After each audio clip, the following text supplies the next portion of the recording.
This segment here, it's gonna make me sound like a real cynic. Okay, I'm just getting that out there. I'm gonna frame it as I'm being a realist, but you could easily spin it as I'm just gonna be, Debbie Downer from shout out to SNL. There is a growing consensus that loyalty is gone in college sports. There is a growing consensus that loyalty is gone, and every single time, we're kind of right in one of the best examples of it. Every time a player or a coach jumps from state to UNC in the transfer portal, or takes a new job, or from Duke to state, or from Duke to UNC, or whatever directions you want to go. I forget which ones I've said already. Every time that happens, there's this, oh my gosh, that would never happen in my day. Is loyalty gone? That's a rival. And it's been happening a lot. Just talked about a Wake Forest pitching coach becoming the Duke head coach. I don't think that's the same. But recently, NC State landed a commitment from Duke right-handed pitcher Collins Black, 3 years of eligibility left. Duke baseball, so they lost Collins Black crosstown. Duke received a commitment from catcher Macon Winslow. Sorry, Duke transfer lost Macon Winslow to go to North Carolina. See, it's hard to keep track. So the Duke player pitcher goes to State. Duke player catcher goes to UNC. We have forward on the basketball side of things. Van Allen Lubin famously transferred from UNC, where he was a key cog for them last year, to NC State, where he's in front row center in most of their social media postings about offseason workouts. This past year, running back Jordan Waters transferred from Duke football to NC State football. After running for an 80-yard touchdown against State one year, he played for State the next year. Safety Jakeen Harris transferred from NC State to UNC. This is all happening just kind of in a swirl. Is loyalty gone? How can you do it? Here's where my cynic, this is where I fear some of you are going to call me a negative person. Is loyalty gone, or was it never there? Is loyalty gone, or was it never there? Players used to be handcuffed to their school. They couldn't leave without sitting out. And then even when like grad transfers and things became more popular, or certain waivers could be signed and you could transfer and play right away, schools would say, we will support your transfer if you go anywhere outside of the conference. They weren't even allowed to cross enemy lines and rivalries in most cases. That's not to say they wouldn't have. That's not to say the players in the 80s, if they saw a better opportunity for themselves, wouldn't have gone across a rivalry line. It's just to say they couldn't, so fans painted this picture of they would never. And guess what? When you can't do something, it's really easy to talk trash about it. When it is physically impossible, it is really easy to talk trash about it. Well, honestly, do you know what's actually happening? I don't know if this wasn't even where I was going with it, but there's 4 recently. Dwayne Wade said it once.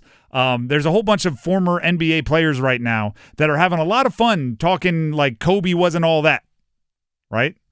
And there's nothing that can come from the other side, right? Kobe shouldn't have been Finals MVP. Should have been Pau Gasol, was said. I forget. There's if you Google it on or go on social media, there's 4 pictures going around, and basically everybody's just saying like if he was still around, you wouldn't be saying any of this. When you know nothing can happen, it's easy to talk trash. Keyboard warriors, right? You know you're not going to have to actually fight LeBron James, so you jump on Twitter and challenge him to a fight. It's easy to say. So back when you weren't allowed to transfer, right? The old-time players, I would never wear that color. I'm Carolina blue. I took all red out of my wardrobe, and I've never put it back on.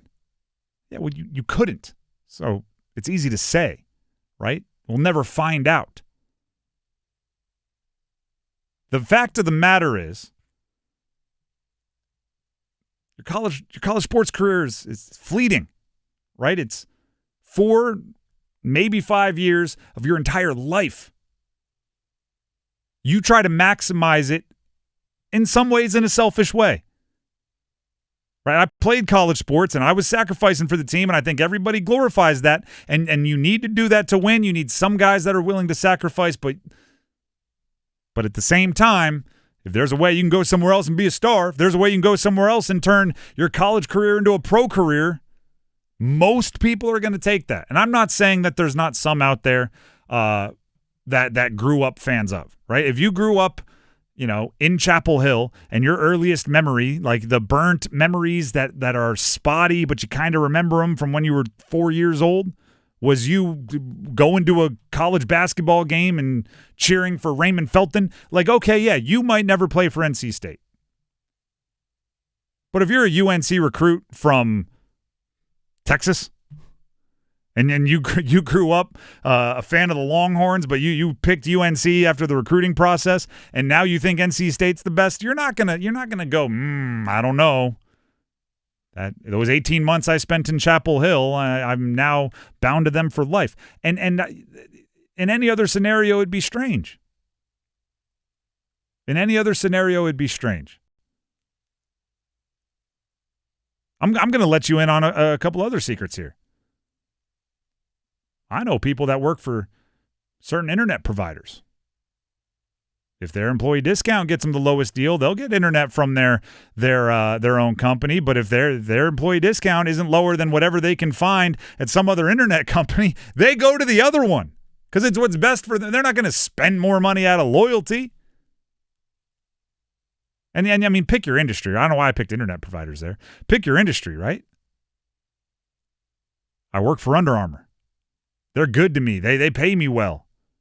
But my foot fits better in a Nike. I'm probably wearing Nike, right? It's that way.